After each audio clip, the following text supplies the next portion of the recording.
Please welcome Dr. Wajid Akhter to the Muslim Tech Fest stage.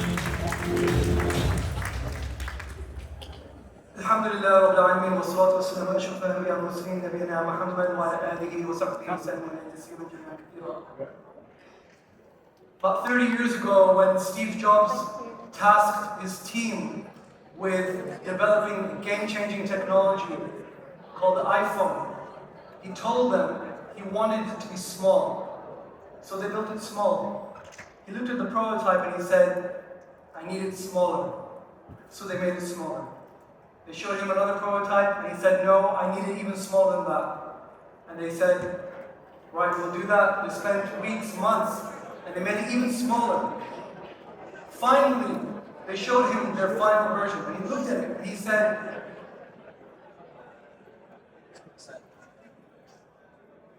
I'm not sure. And he walked over to a jug of water and he dropped it in. And he said, do you see that? Those are bubbles. That means there's air in that. And if there's air, that means there's space. And that means you can make it smaller. So they did.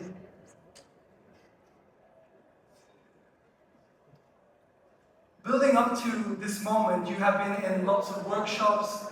You've had founders and funders, architects, visionaries who've come together to set the stage for Muslims in tech. You've built organizations, projects. Each one of them are a brick in that bunyan al-musus, that solid structure, that solid wall that is strengthening the ummah. But this town hall isn't about what happened before, even what's happening today. It's about what's coming in the future. And there are two versions of the future that we can look at in 2050. There's a version that we're heading down right now, one in which we're increasingly divided, disunited, and defeated. But there's another version. And in that version of 2050, the Muslim Ummah is none of those things. The Muslim Ummah has just discovered the cure for cancer because a group of Muslim bioengineers have developed it and have sent it out for free to all mankind. In that version of 2050, there are a group of Muslims who have built the first colony on Mars so that the Adhan can be heard in the stars. In that version of 2050, there are groups of Muslims who have solved the problem of climate change and have reduced poverty to record low levels. That version of 2050 is not a dream. That is a possibility. That can happen. We have all the ingredients. We have the people, we have the funding, we have the know-how. We just need to bring it all together. And without doing that, we'll end up with the first version. So that's what this town hall is about. See, a town hall isn't for me to talk at you. It's for us to have a conversation. I really want you all to be part of this conversation on how we get to that second version of 2050. How we take all the talent, the energy, the excitement that's in this room, that's in this conference, and transform it into something much more than just the sum of our parts. So, let's talk about that first question I'm going to ask you. And I'm going to push, I told you that story about Steve Jobs at the beginning because just like he pushed his engineering team to the next level, kept demanding them to go further, not because he was stubborn, but because he understood that your possibilities only begin when you reach the edge of your capabilities currently. So we need to push beyond that. Everything you've done so far today has brought you to this edge. Now I'm inviting you all, let's take a step off it. Let's take a step into the unknown. I'm going to ask a few questions and set the scene for the 4 pillars that will help take us to 2050. And with each question, I'm going to hand over to yourselves for people to share their thoughts, their ideas on what they think the answer could be. So, the first question, the first pillar of this building that will take us to 2050, inshallah. If 2050 is that destination, what is the single biggest technological shift we need to build now to get us there? What is the single biggest technological shift? Now there's so many answers people could give. Someone could say, we need to invest in the hardware, in the chips, because you cannot build a civilization on rented land. There will be others who say, we need to invest in the pipeline, in the people. We need 100,000 Muslims going into PhDs, into academia, that's looking into how to harness technology to the best of our abilities.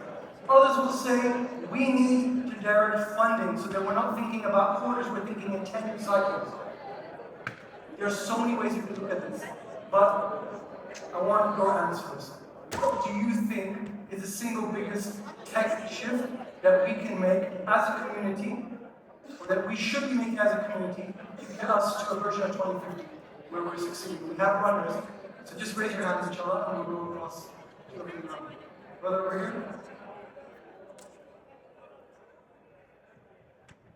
Sorry, Rahullah. I think the biggest technological shift I think the Muslim community can do is move into the national infrastructure sector. Right now, we're quite consumers of the national infrastructure tech. So we use the power grid, we use the transportation, we use, as you were saying, the chips, for example, to make whatever we do, and we're building on top of that.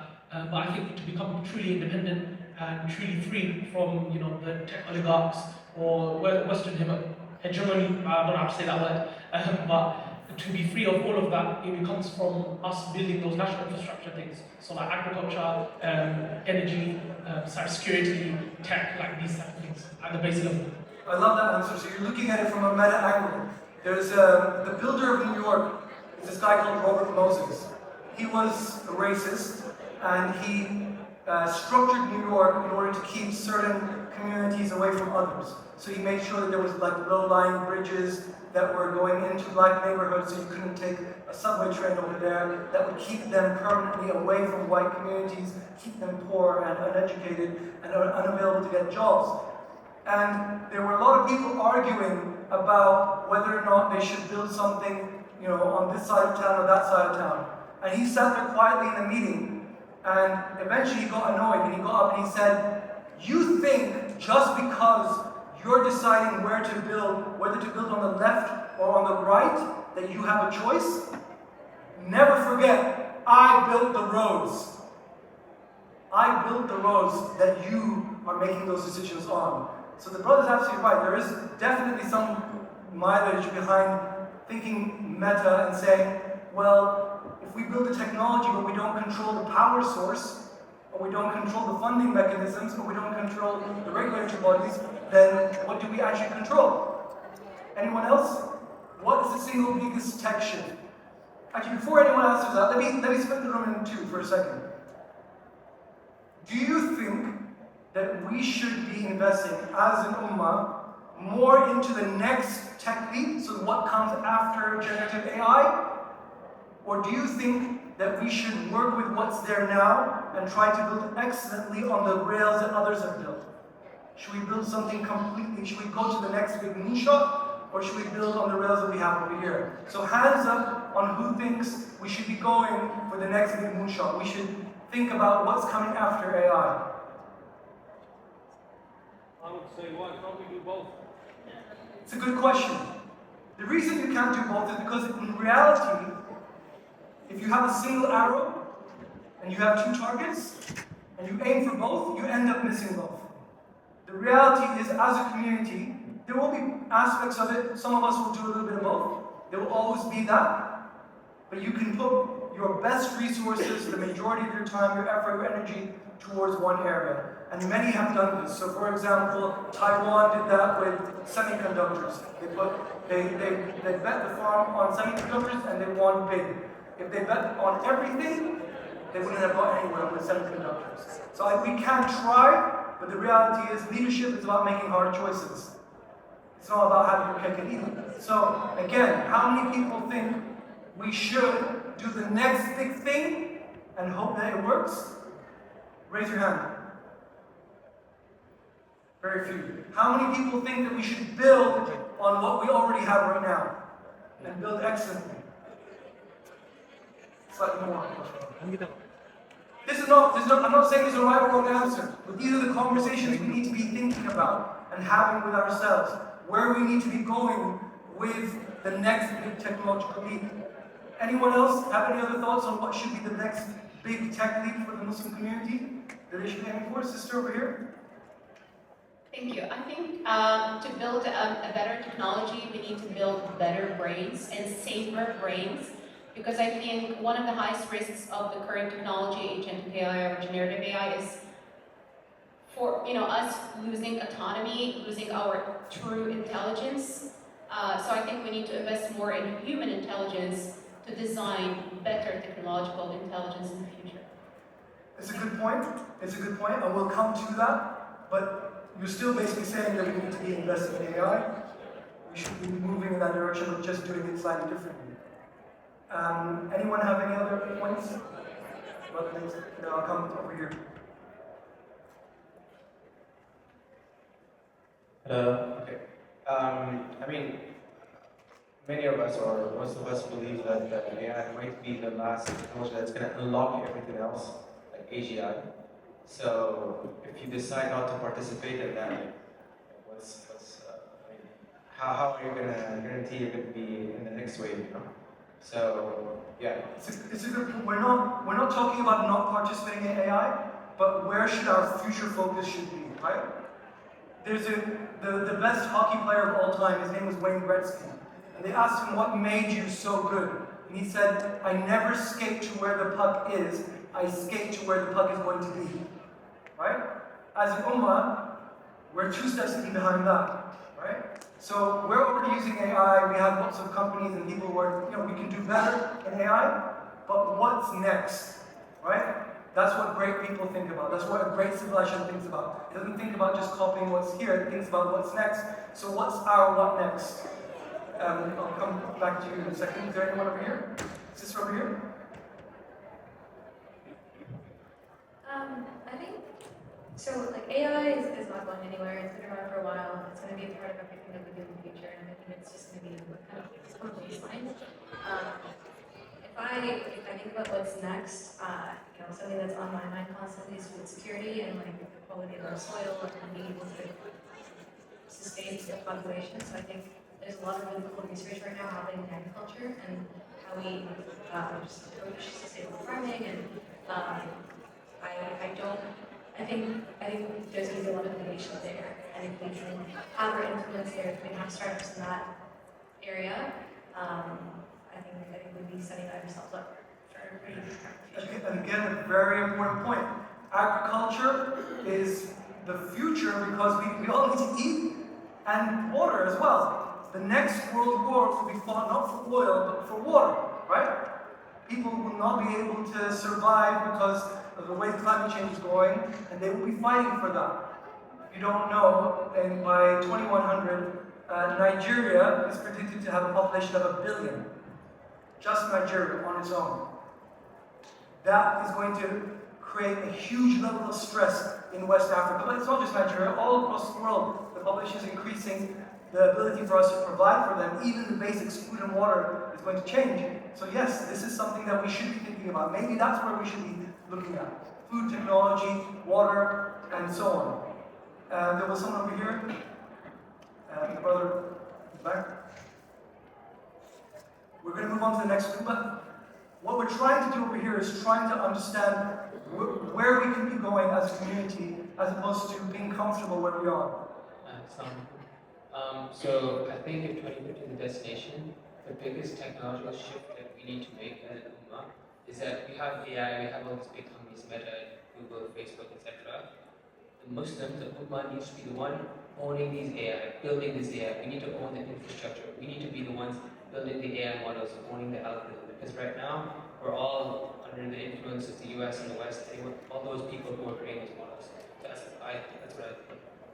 So having our own agency when it comes to AI, we need to be owning our technology, and that falls into that second camp of making sure that We see the technology and we use it. And by the way, this is what Muslims have done very well in the past. Paper technology invented in China. Muslims developed the House of Wisdom. Zero and decimal points used in India. Muslims developed algorithms and so on. So we've done that really well in the past, but we've also been innovators as well. So it's that push and pull. And last question, Simona.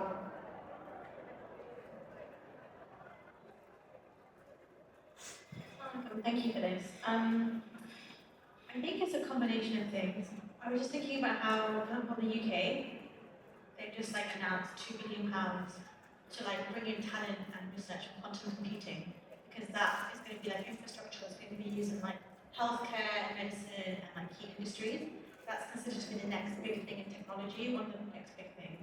So I think in part it's like anticipating these industries that are about to become quite big and thinking about the technology need there, but also the sister said human intelligence. Like there's huge competition of bringing in the best talent, and it's really hard to get the best talent. So I think we need to be like really investing deeply into talent. And then there's also a view that the UK can't create like the next, OpenAI and Anthropic. We don't really have the data centers, energy capabilities for that. So we should be like going hard on adoption and going really hard on like models that are like cheap and easy to like for all people to use. So I think it's about thinking what is our leverage and then going quite hard on that, for example. That's a very pragmatic approach to take. What can we leverage? What infrastructure do we already have? What already exists, and how can we take that to the next level? How can we use that to the best of our abilities? But remember, if we're going to build a vision of 2050 where we are discovering the cure for cancer, where we are putting the people on Mars, where we are the people who are finding solutions to problems, rather than we're using solutions that others have made, we may need to think about things that nobody else has. We may need to think in ways that nobody else has. We may need to act in ways that nobody else has. It's that great saying by Einstein, right? If you do what you've always done, you're going to get what you've always got. And we've become very good now, and we're actually improving at copying technology, at learning how to use what already exists, looking at the rails that have been set by Silicon Valley or by big tech, and saying, how can we leverage this for Muslims? How can we leverage this for Islam? How can we make a Hajj app or a Quran vibing system or whatever it may be?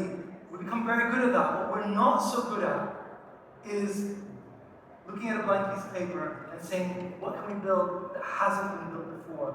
What is needed in the world, and how can we go to that next level? How can the next thing not come out of Silicon Valley? How can it come out of the Ummah? So we've had to think about what's that tech shift that we need to make, and there are so many different really interesting answers out there in the room. But imagine we do double down on that tech shift. We make the shift, and we've said, right, we're going to focus on X. Who writes the rules that that tech runs on? Who decides the ethics of that? Is it Muslim governments? Is it Muslim scholars, Islamic scholars? Is it Muslim academics? Is it you guys? Who decides the rules by which we engage with technology? Because right now, it's Wild Wild West, right? We all have a feeling that this is right, this is wrong, but it's all that is, it's just feeling, it's a vibe, right? There's nothing written down. Anyone? There's a brother in the back over there.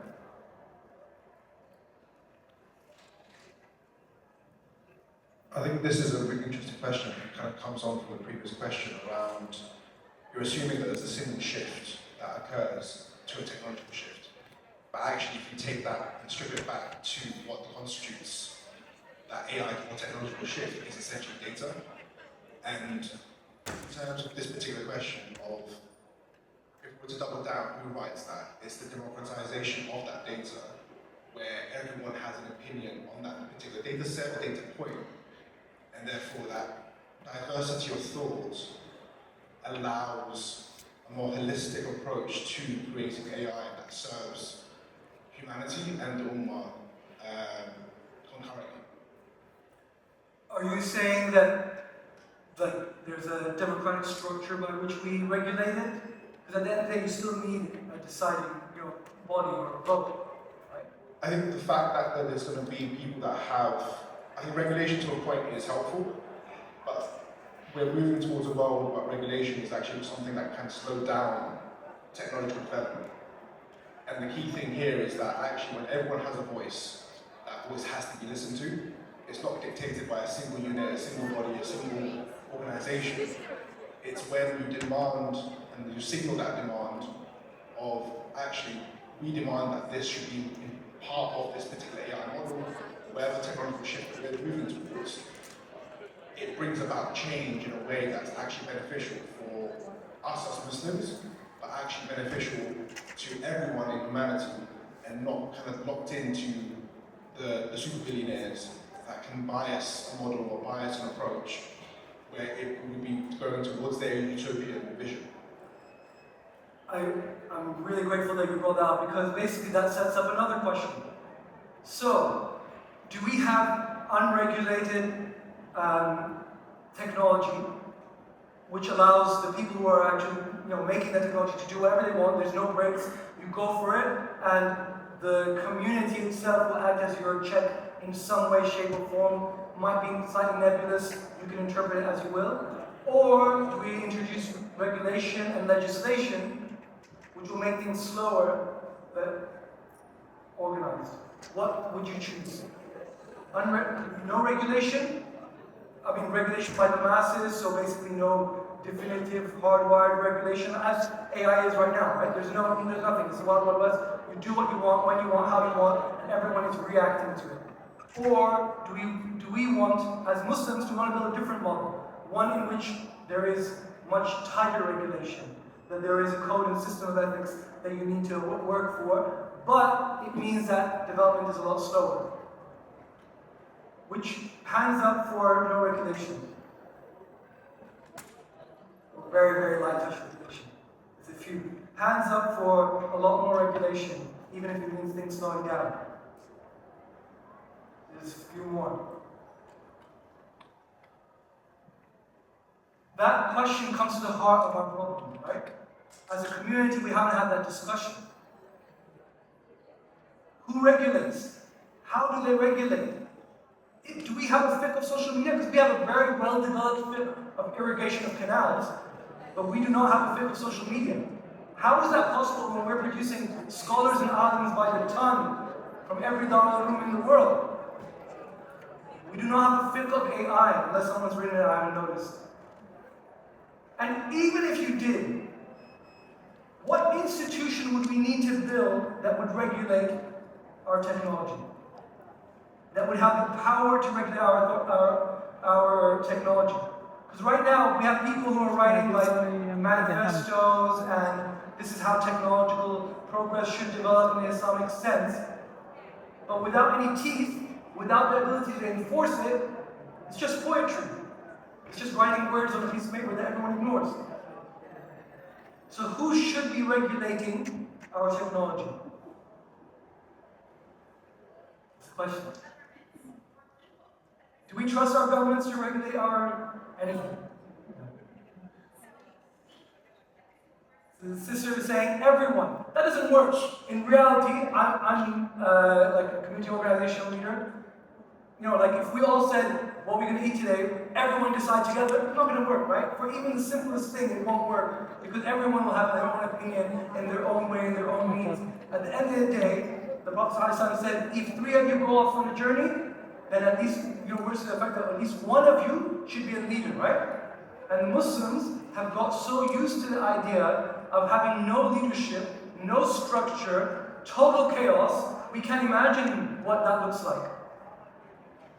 We live in the jungle and we got used to it. We think everything needs to be like the jungle, right? We can't have a leader. We live in the UK. When do you celebrate Eid? Monday, Tuesday, Wednesday? Nobody knows, right? Should we put our money towards education or political engagement? Nobody knows. Nobody cares because we don't want to have a system. So we definitely do need a system. It can't be everyone deciding. But who is that system? Who are the people who make such decisions? Brother over here? There's someone here.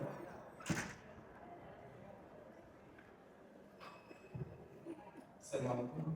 Sorry, I'm French, so my English is not very good, but yeah. My French is worse. So the reality of things, I think there's a clash between technocracy or technocrat versus the government, for instance.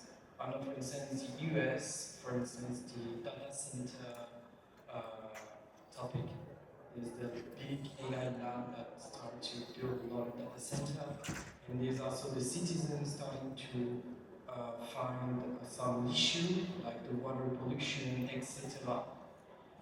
And on the other side, we have the EU's AI Act, etc. So it's quite complex at the same topic because we want to at the same time accelerate the process. AI needs to be accelerated, but if you put regulation, etc., it will slow down.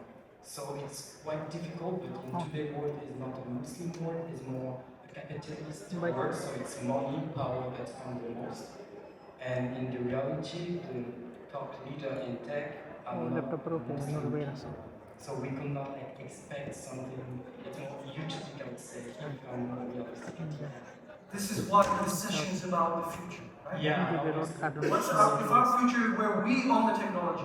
Yeah. We built it. Who would regulate it? Because right now they built it and they let the people who built it mark their own homework. Yeah. They let them regulate it and look at the mess that we got ourselves into. Yeah, I mean, we become what we consume in a certain sense, and nowadays it's more regulated by the capitalist world, I would say. So if we have to invest in something, it will be the mindset or the education more globally, and educate people how to utilize that full potential of the technology, because technology is just a tool. It doesn't matter at the end, it is how you will utilize it. Like for instance, a knife can be at the same time a tool to cook, for instance, but also a weapon. So it's about how to use it at full potential, but also in a good way. I agree with your point, you're absolutely right. However, let me ask, okay, who regulates what happens with healthcare? Who decides? You have a body, right? You have a medical body, it makes decisions. What this surgeon did was wrong, what this surgeon did was right. This was the right decision, even though the outcome might be the same. Who regulates housing? You have a body, right? It tells you this is a safe level to build a house. This is how you build it. These are the codes and regulations because there may be an earthquake, or there may be a flooding, or there may be a fire. There's a regulation for everything. What's the regulation for technology? What have we built? Where is the Al-Azhar or the Deoband of technology? Where is it? Who's dreaming of it? Who's thinking about it? Who's imagining it? Who wants to build it? If you can't even think that you need it, then you're never going to build it. Right? There's a great story. It's actually a true story. There's a scholar who was sitting down with his students and he asked, who is the mujaddid of the age? Mujaddid means a renewer, the person who renews the faith. Every 100 years Allah subhanahu wa ta'ala sends someone who renews the faith, who makes it more vibrant and removes the stains from the mirror of Islam to make it fresh again. So he asked, who is the mujaddid? And they said it could be this person or that person or this group or that group. And he said, you're all losers. And they were not used to their teacher calling them losers. And they said, why? Why are we losers? And he said, because none of you said it could be you. None of you said it could be you, and therefore it will never be you. You can't even imagine yourself in those situations, right? There's another story where a carpenter, this is the last time Al-Aqsa was under occupation, a carpenter made a beautiful mimbar. Not a single nail was used. Every single piece of wood was interlocking. It was a work of art. And he presented it to the mentor of Salahuddin, Nuruddin Zangi. And Nuruddin said, what's this? And he said, it's a mimbar for Al-Aqsa. Nuruddin said, we don't have Al-Aqsa. And the carpenter said, I know, I did my job, now you do yours. So, brothers and sisters, you are the builders and you are the founders here in this room. Some of you, at least some of you, need to be thinking, how is this technology going to be regulated? How are we going to bring together the academics, the intelligence, the actual capabilities of enforcing fines and rules to make this technology regulated? Because if you aren't, then guess what? It will be regulated for you by those who you do not want to regulate it.